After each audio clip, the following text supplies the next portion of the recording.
सबका बहुत-बहुत स्वागत है। आप लोग कैसे हैं? आशा है आप लोग बहुत ही अच्छे होंगे। तो चलिए फ्रेंड्स, आज हम लोग इंडियन पॉलिटी यानी Arihant NCERT MCQ book Indian polity में जो है आज हम लोग देखने वाले हैं अध्याय 17 को, जो आपकी राजभाषा है। ठीक है, राजभाषा। तो चलिए इससे संबंधित इसमें जितने भी प्रश्न दिए गए हैं उन प्रश्नों को देख लेते हैं। अगर आप चैनल पर नए हैं तो चैनल को लाइक और सब्सक्राइब जरूर करें। इससे पहले हम लोग जो देखे हैं उसका प्ले लिस्ट बना है, अगर आप देखना चाहते हैं तो जाकर जरूर देखें। और इससे बुक से जो है अरिहंत एनसीईआरटी में जो है हम लोग जो है modern Indian history, physics, chemistry, bio को देख चुके हैं। अगर आप उसको भी देखना चाहते हैं तो प्ले लिस्ट बना है, जाकर जरूर देखें। तो चलिए शुरू करते हैं राजभाषा से संबंधित प्रश्नों को। देखते हैं कि सबसे पहला प्रश्न है कि भारतीय संविधान की 8वीं अनुसूची में जो है कितनी भाषाओं को शामिल किया गया है?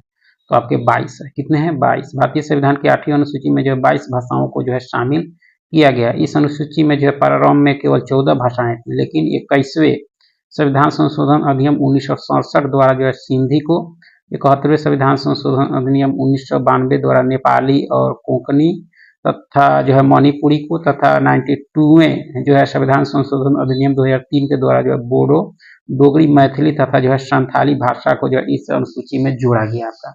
तो पहले जो था आपके 22 ही भाषाएं थी, लेकिन अब आपके 22 हैं आपके 8वीं अनुसूची में। ठीक है, आगे के निम्नलिखित कथनों पर जो है विचार कीजिए और उपयुक्त में से कौन से कथन आपके सही हैं। कौन से कथन सही हैं? तो संविधान के अनुच्छेद 343 के अंतर्गत हिंदी को जो है राजभाषा घोषित किया गया है, कथन सही है। ठीक है, दूसरा कथन कहता है आपका कि जो है संविधान के अनुच्छेद 345 के अंतर्गत कोई राज्य जो है किसी एक या अधिक भाषाओं या जो है हिंदी को राज्य के जो है सभी राजकीय कार्यों के लिए जो अपना सकता है। तो ये दोनों कथन आपका सही है। ठीक है, दिए गए दोनों कथन आपका सही है। अनुच्छेद 343 के अंतर्गत हिंदी को राजभाषा घोषित किया गया है, जबकि अनुच्छेद 344 में जो है राज्य भाषा पर संसदीय आयोग एवं समिति के गठन की जो है बात कही गई है। और संविधान के अनुच्छेद 345 के अंतर्गत कोई राज्य जो है किसी एक या अधिक भाषाओं या हिंदी को जो है राज्य के सभी राजकीय जो है कार्यों के लिए जो है अपना सकता है, परंतु जब तक राज्य विधानमंडल किसी भाषा को जो है राजभाषा के रूप में अंगीकृत नहीं करता, तब तक शासकीय प्रयोजनों के लिए जो अंग्रेजी का प्रयोग जारी रहेगा आपका। ठीक है, तो देख सकते हैं दोनों कथन आपका सही है। आगे की निम्नलिखित में से कौन जो भारत की अनुसूचित भाषाओं में जो है शामिल नहीं है? अनुसूचित भाषा में कौन शामिल नहीं है आपका? तो संस्कृत है, अंग्रेजी नहीं है आपका, नेपाली भी है, सिंधी भी है। अंग्रेजी जो है भारत की अनुसूचित भाषाओं में शामिल नहीं है। भारतीय संविधान में हिंदी के अतिरिक्त 21 भाषाओं असमिया, बंगाली, गुजराती, कन्नड़, कश्मीरी, कोंकणी, मलयालम, मणिपुरी, मराठी, नेपाली, मैथिली, ओडिसी, पंजाबी और आपके संस्कृत, सिंधी, तमिल, तेलुगु, उर्दू, डोगरी, बोडो, संथाली को जो अनुसूचित भाषाओं का दर्जा मिला है। इस तरह से अंग्रेजी नहीं है इसमें। ठीक है, आगे की भारत के जो है निम्नलिखित अनुसूचित भाषाओं को जो है मातृभाषा के रूप में जो प्रयोग करने वाले का जो है कौन सा सही जो है घटता क्रम है? तो सही घटता क्रम जो है आपका बांग्ला है, उसके बाद आपके मराठी है, उसके बाद आपका तेलुगु है, उसके बाद तमिल है, यानी ऑप्शन सी। ठीक है, आगे के निम्नलिखित में से जो है कौन से कथन सही है? आपके कौन से कथन सही है? तो संविधान में केंद्र राज्य के लिए जो अंग्रेजी को जो है राजभाषा के रूप में जो स्वीकार किए जाने के जो 15 वर्ष तक प्रयोग करने। दूसरा कथन कहता है कि वर्ष 1955 में नियुक्त राजभाषा आयोग ने जो अंग्रेजी के स्थान पर हिंदी लाने के पक्ष में राय दी आपका। ठीक है, सही है आपका। भारत में हिंदी सर्वाधिक लोगों द्वारा बोली जाने वाली भाषा है, ये भी कथन सही है आपका। ठीक है, दिए गए सभी कथन जो है सही है। संविधान में जो है केंद्र सरकार के लिए अंग्रेजी को जो है राजभाषा के रूप में स्वीकार किए जाने के जो है 15 वर्ष तक जो है प्रयोग करने का जो प्रावधान किया गया था। प्रथम राजभाषा आयोग की रिपोर्ट के आधार पर अनुच्छेद 343 के तहत जो है संसद द्वारा राजभाषा अधिनियम 1963 बनाया गया। इस अधिनियम के अंतर्गत जो 15 वर्षों की अवधि के उपरांत भी जो अंग्रेजी का प्रयोग हिंदी के साथ साथ जो है संघ के सभी प्रयोजनों एवं जो संसद के कार्य निष्पादन हेतु किया जा सकता है।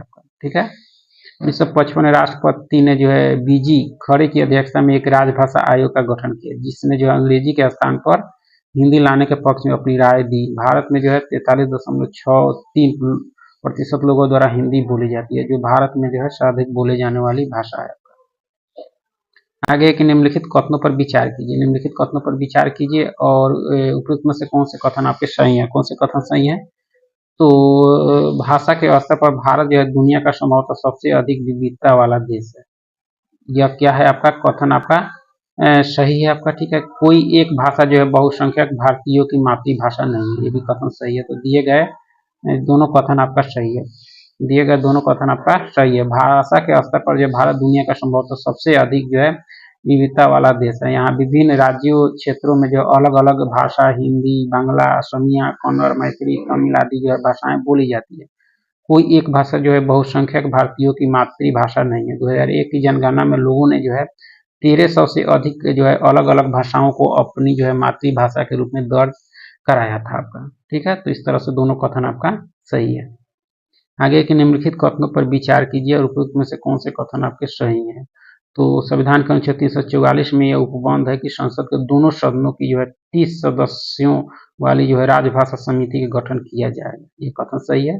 यह संसदीय समिति जो है राजभाषा आयोग की रिपोर्ट पर जो है विचार करेगी और अपना प्रतिवेदन राष्ट्रपति को देगी, ये दोनों कथन आपका सही है आपका, ठीक है।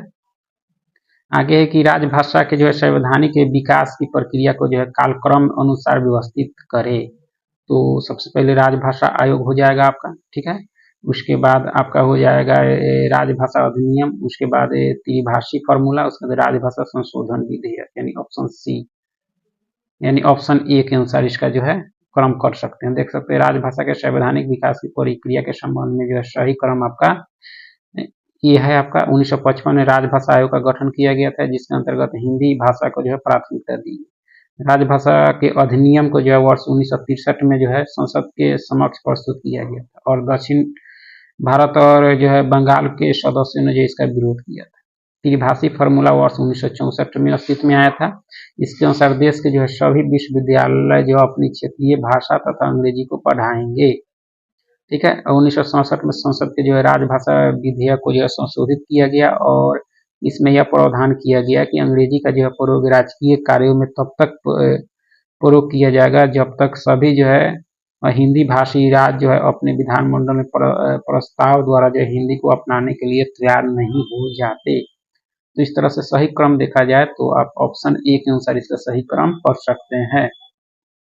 आगे है सुमिलित करना है सूची 1 को सूची 2 के साथ। तो भाषा लिपि का संरक्षण अनुच्छेद 29 में है आपका, ठीक है। धर्म में भाषा आधारित संस्थाओं की स्थापना, यह अनुच्छेद 30 कहता है। संसद में प्रयोग में लाई जाने वाली भाषा, अनुच्छेद 120 के तहत। राजभाषा संबंधी संवैधानिक उपबंध आपके अनुच्छेद 344 में, यानी ऑप्शन ए इसके अनुसार मिलान कर सकते हैं।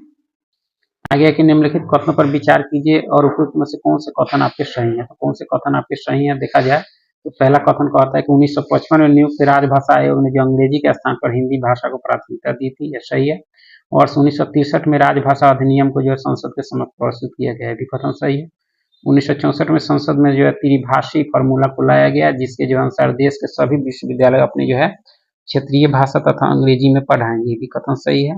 वर्ष 1977 में जनता पार्टी की सरकार ने जो देश की सांस्कृतिक एकता को जो सुदृढ़ करने हेतु संपर्क भाषा एवं समान लिपि विकसित करने की जो है आवश्यकता पर बल दिया। तो ये सारे कथन आपके दिए गए सारे कथन आपके सही हैं आपके, ठीक है। यानी ऑप्शन डी जो है इसके सही उत्तर होंगे। आगे है कि निम्नलिखित कथनों पर विचार कीजिए और उपयुक्त में से कितने कथन आपके सही हैं। तो अनुच्छेद 344 से राजभाषा के लिए जो है आयोग गठित करने का उपबंध है, ये सही है आपका। यह आयोग जो है एक सभापति और भिन्न भिन्न भाषाओं का जो है प्रतिनिधित्व करने वाले अन्य सदस्यों से मिलकर बनता है, ये भी कथन सही है। राष्ट्रपति संविधान के प्रारंभ से जो है 10 वर्ष की यानी 5 वर्ष की समाप्ति पर तथा जो है तत्पश्चात ऐसे प्रारंभ से जो है 10 वर्ष की समाप्ति पर आदेश द्वारा एक आयोग गठित करेगा, ये तीनों कथन आपके सही है, ठीक है।